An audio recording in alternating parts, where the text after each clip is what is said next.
歡迎來到新聞頻道，明星們很高興您訂閱了該頻道。肖戰少年時期被拽進畢業照，早就注定會火。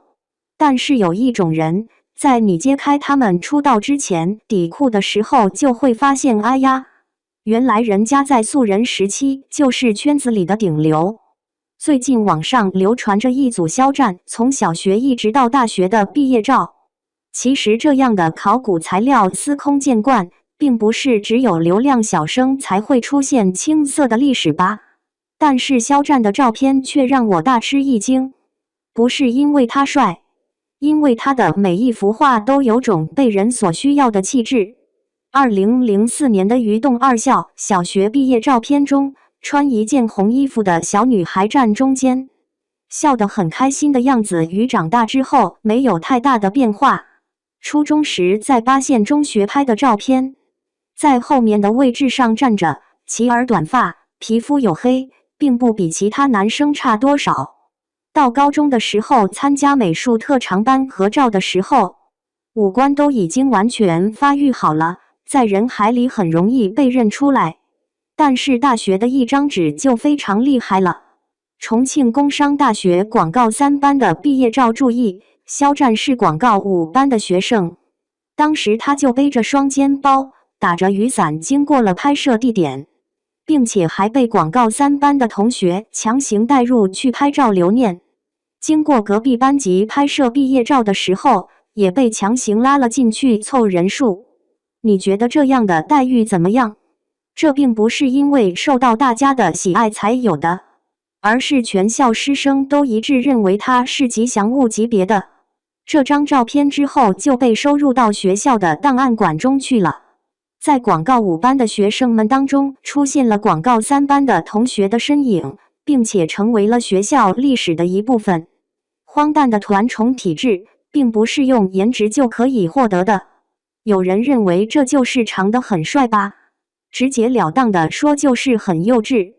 長得很帥的男生哪個學校的都沒有，但是讓隔壁班的同學去拍畢業照都要拉着你一起，這是什麼叫做帥呢？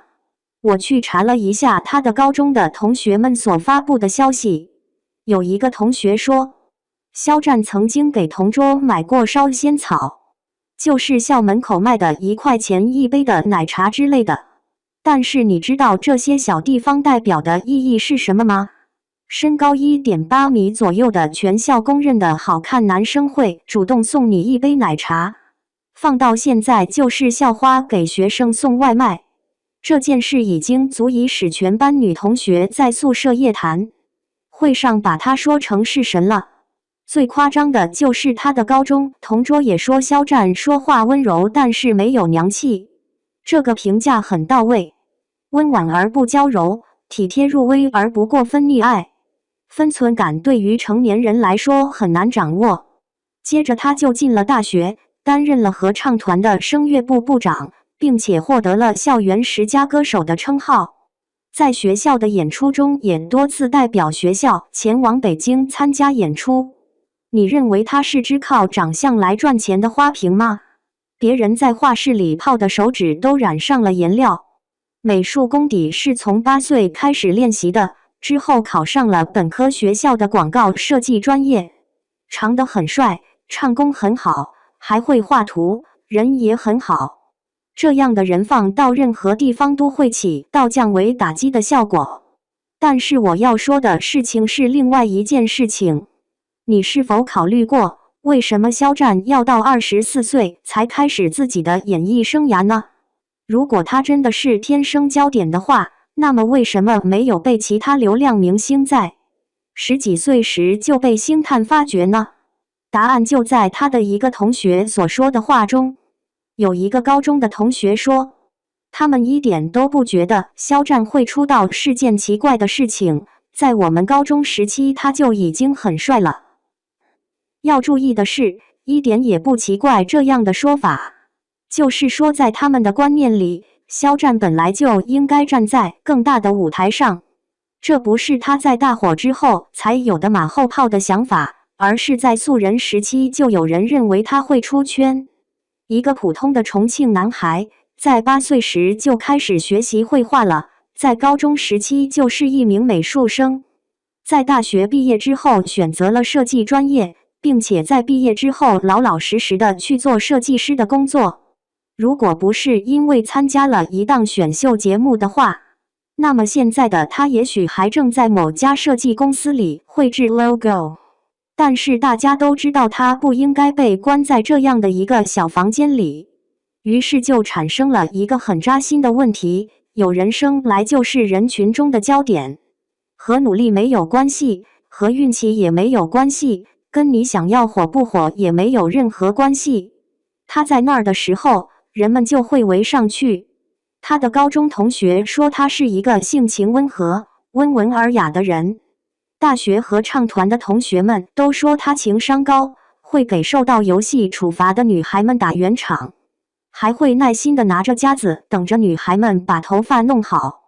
還有的人說他樂於助人，幫助別人搬東西，並且幫助丟失手機的人找到自己的手機。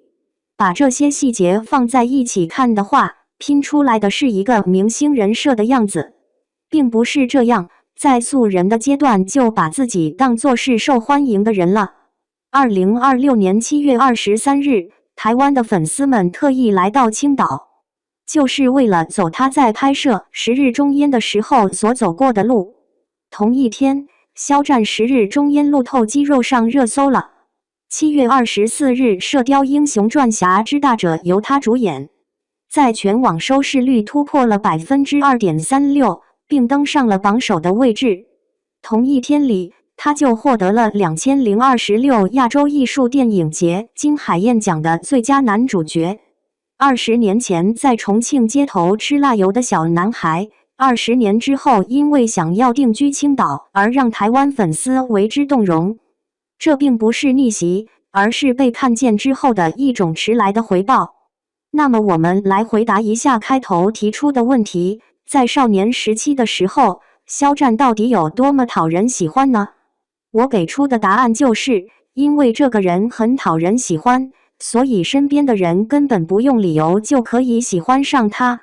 顏值可以作為敲門磚，而歌聲則是加分項，但是能夠讓所有人願意接近他的，則是他身上所散發出來的沒有惡意的好意。高中時的同學還記得他買過燒仙草的事情，大學同學還記着他在繫鞋帶的時候是蹲着的，隔壁班級的同學還記得和他一起拍畢業照的情景。把這些零零碎碎的記憶放在一起之後，就會發現一個令人驚訝的事實：在還沒有人把他當成偶像的時候，他已經成了很多人的青春中最美好的一個路人甲。這樣的角色是無法被扮演出來的，因為在鏡頭之外的20年裡，並沒有人給他準備好的台詞來教他怎樣去演。因此在網上扒他的黑歷史的人們，請節制一下。給同桌買燒仙草，幫助同學尋找丟失的手機，被隔壁班級邀請一起拍攝畢業照的人，你說說看，他還有什麼可以挖掘出來的黑料呢？有人從小就處於聚光燈下，並不是因為他想要出名，而是因為他本身就很出色，所以人們才會不由自主地多看他一眼。是天賦好還是命運不好呢？評論區聊聊。